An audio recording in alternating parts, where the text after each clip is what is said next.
IPL 2026లో జరిగిన first మ్యాచ్లో RCB బోని కొట్టింది. సన్ రైజర్స్ హైదరాబాద్తో జరిగిన ఫస్ట్ మ్యాచ్లో వారు వన్ సైడ్ చేసి ఘన విజయం సాధించింది. Especially Jacob Duffy bowling and Virat Kohli and Devdutt Padikkal batting అయితే అవుట్ ఆఫ్ ది వరల్డ్ అనే చెప్పాలి.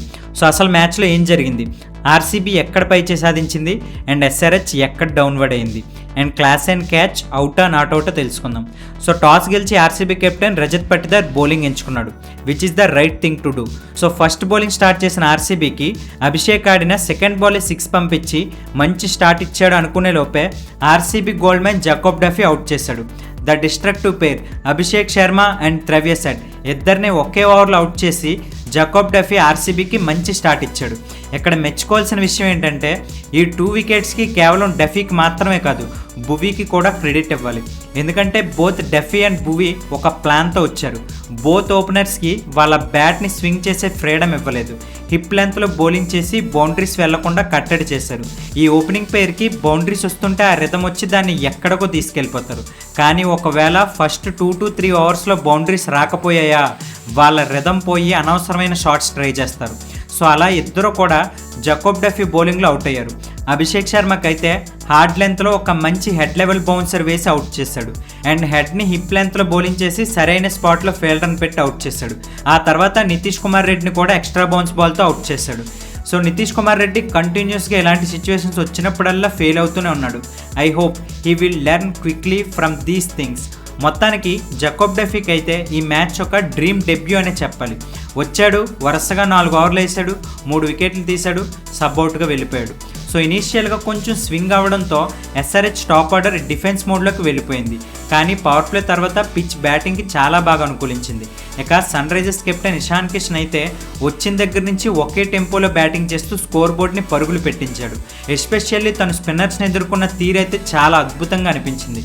కృణాల్ పాండ్యాకి ఒకే ఓవర్లో 3 సిక్స్లు కొట్టి ఎస్ఆర్హెచ్ మరీ తక్కువ స్కోర్కే రిస్ట్రిక్ట్ అవ్వకుండా ఉండేలా కాపాడాడు. ఈవెన్ ప్యాసర్స్ని కూడా all along the ground hit చేస్తూ గ్రౌండ్ నలుమూలలా షాట్స్ కొట్టాడు. కిషాన్కి తోడు హెన్రిక్ క్లాసెన్ ఒక డీసెంట్ ఇన్నింగ్స్ ఆడాడు. బట్ క్లాసెన్ అవుట్ డెసిషన్ కొంచెం కాంట్రవర్షియల్ అనే చెప్పాలి. ఆ క్యాచ్ పట్టినప్పుడు Phil Salt boundary question touch అయ్యాడా లేదా అనే క్లియర్ ఎవిడెన్స్ అయితే లేదు. కానీ third umpire boundary question move అవ్వలేదు అని అవుట్గా ప్రకటించాడు. కానీ ఇన్ఫ్యాక్ట్ కొంచెం బాగా అబ్జర్వ్ చేస్తే ఆ బౌండరీ క్వశ్చన్ లైట్గా మూమెంట్ అయితే ఉంది. మరి ఎంపైర్ ఎందుకు మూవ్ అవ్వలేదు అన్నాడో తెలియదు.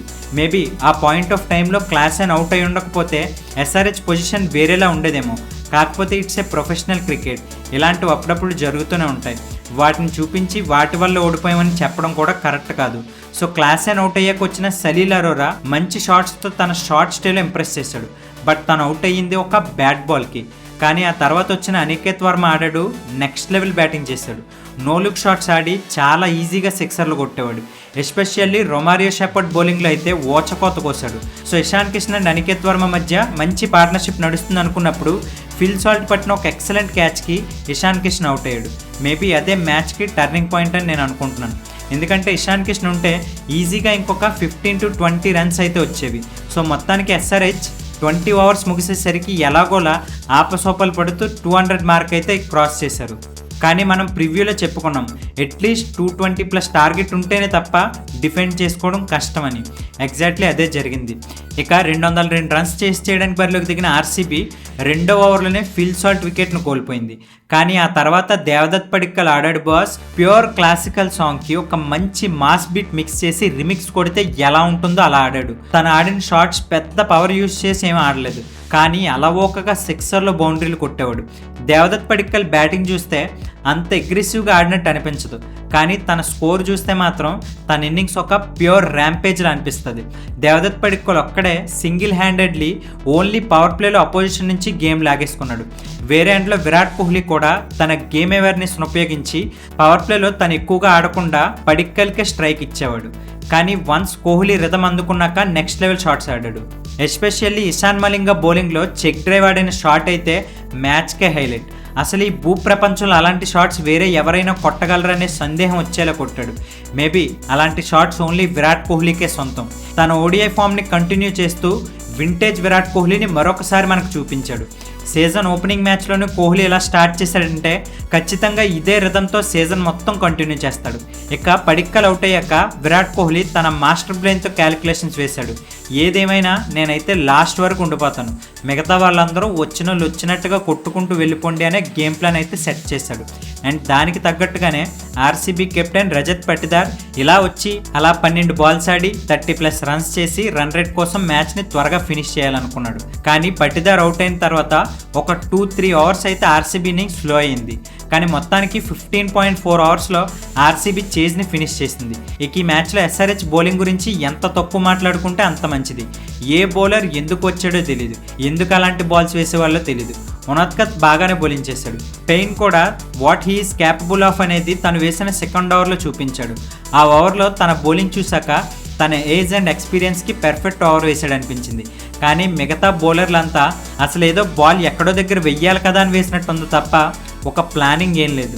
మేబీ కమిన్స్ వచ్చాక అలాంగ్ విత్ పెయిన్ ఒక మంచి బౌలింగ్ గ్రూప్గా మారే అవకాశం ఉంది. కాకపోతే ఈలోపు ఎస్ఆర్హెచ్ వాళ్ళు ఎన్ని మ్యాచ్లు గెలిస్తే అంత మంచిది, లేకపోతే ఈ సీజన్ ప్లే ఆఫ్ ఛాన్సెస్ కూడా వదిలేసుకోవడమే. And captain Ishan Kishan batting బాగా చేశాడు, కానీ కీపింగ్లో మిస్టేక్స్ చేశాడు. అండ్ కెప్టెన్సీలో కూడా బౌలర్స్ని సరిగ్గా ఉపయోగించుకోలేదేమో అనిపించింది. సో ఈ విక్టరీతో ఆర్సీబీ అయితే డిఫెండింగ్ ఛాంపియన్స్ ఎలా ఆడాలో అలా ఆడి చూపించారు. కానీ ఎస్ఆర్హెచ్ మళ్ళీ కంబ్యాక్ ఇవ్వగలదో లేదో నెక్స్ట్ మ్యాచ్లో చూద్దాం.